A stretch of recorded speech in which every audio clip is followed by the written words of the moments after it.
On Friday, March 23rd, the McGuinty government announced the abandonment of the ONTC. This shocking decision fundamentally changes our socio-economic landscape of Northern Ontario and underscores the government's disregard for the values of Northerners and the voice of their elected leaders.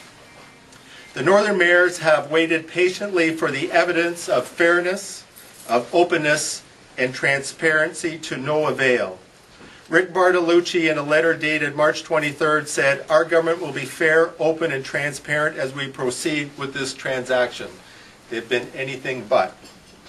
Northern mayors will not allow the North to be abandoned or silenced. It's not just about subsidy or jobs, it's about our way of life. It's about controlling our destiny.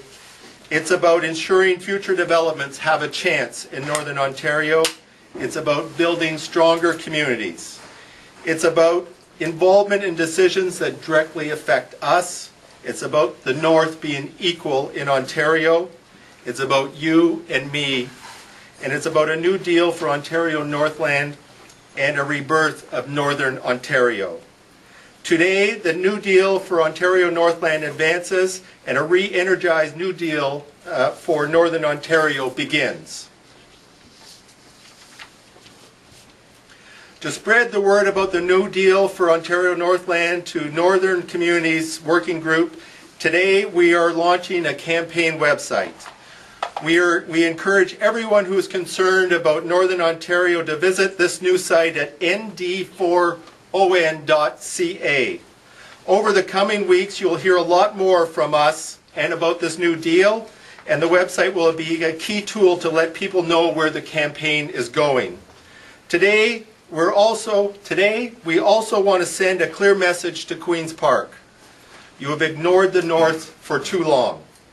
You've taken us for granted, and we won't stand for it any longer.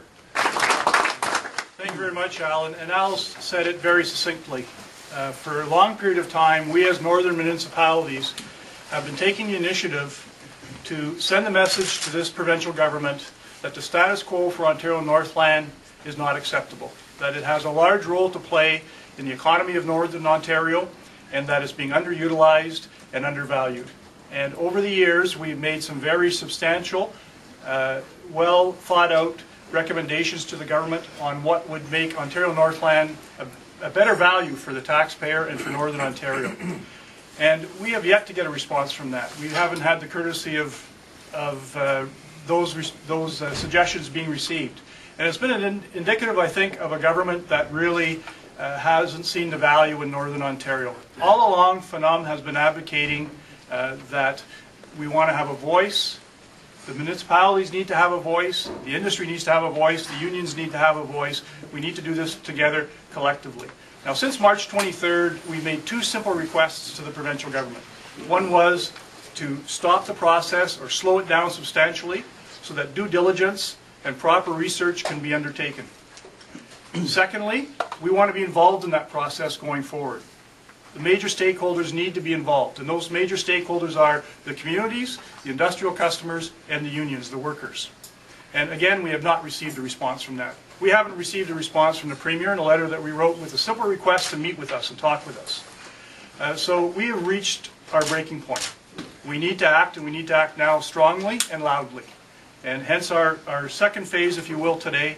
I encourage you to get the word out there that to be heard at Queen's Park, we need your help, and we need to do it collectively, and we need to do it together.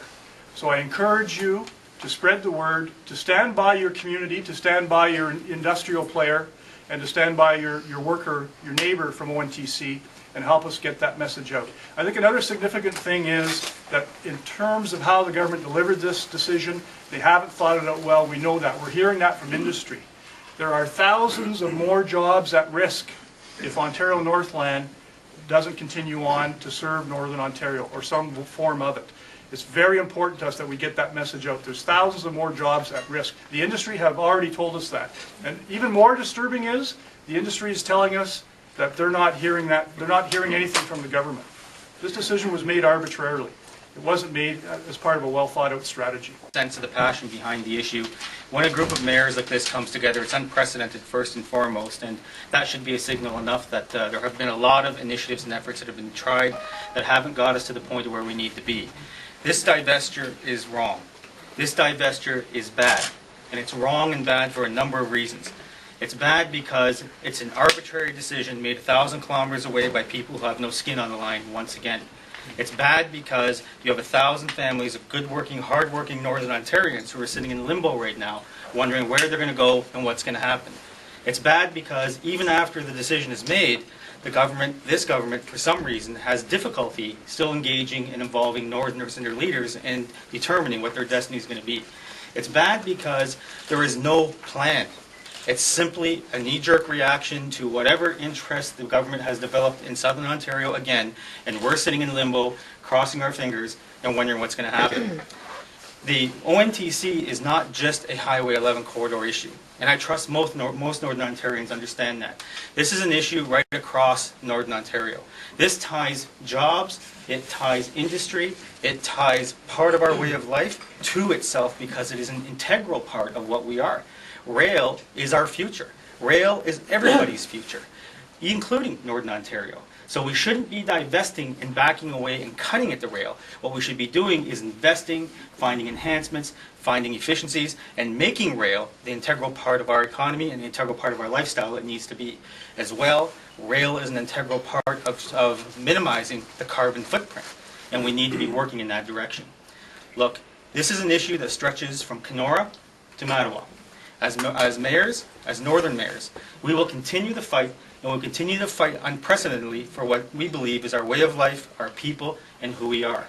At the same time, this is a call by all of us mayors to everybody across Northern Ontario, again from Kenora to Mattawa, to recognize we need you to join the fight. We need you to join and stand up and say with us in one unified voice to the province that we want a new deal for the ONTC. We want a new deal for Northern Ontario. Thank you very much.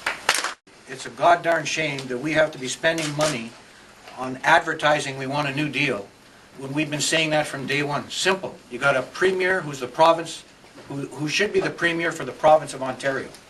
I don't know what happened, but we don't get an opportunity. He does not respond to any of our requests. We have a Northern Development Minister who should be the Northern Development Minister for all of Ontario. He should recognize the importance of Ontario Northland to a big part of Ontario. So for us to have to do this, to get a message out, to be able to meet and talk about a new deal, we realize that Ontario Northland can't stay the same as it is. We've been saying that from Phenom, from the city of Timmins, from other cities for years. Does anybody listen? Absolutely not. What I'm proud of here today is we've got Chamber of Commerce here. We've got municipalities here. We've got municipalities who may not be affected by this here today. But I'm going to tell you, the ripple effect of this and how quickly they can make a decision like this, think about if you're in Sudbury and all of a sudden somebody said, we're going to stop the subsidy to Symes North. What would happen? What would happen? What would we be seeing? Where would the minister be? So to me, thank you very, very much for coming. The only thing I want to say that's different than what the other guys said is we are also asking all the municipalities who are here, all the Chamber of Commerces who are here to get the message out. We want to fly the Ontario flag at half-mast. And there's a significance to that, half-mast, because we are really starting to feel disengaged from the rest of Ontario. Thank you very much.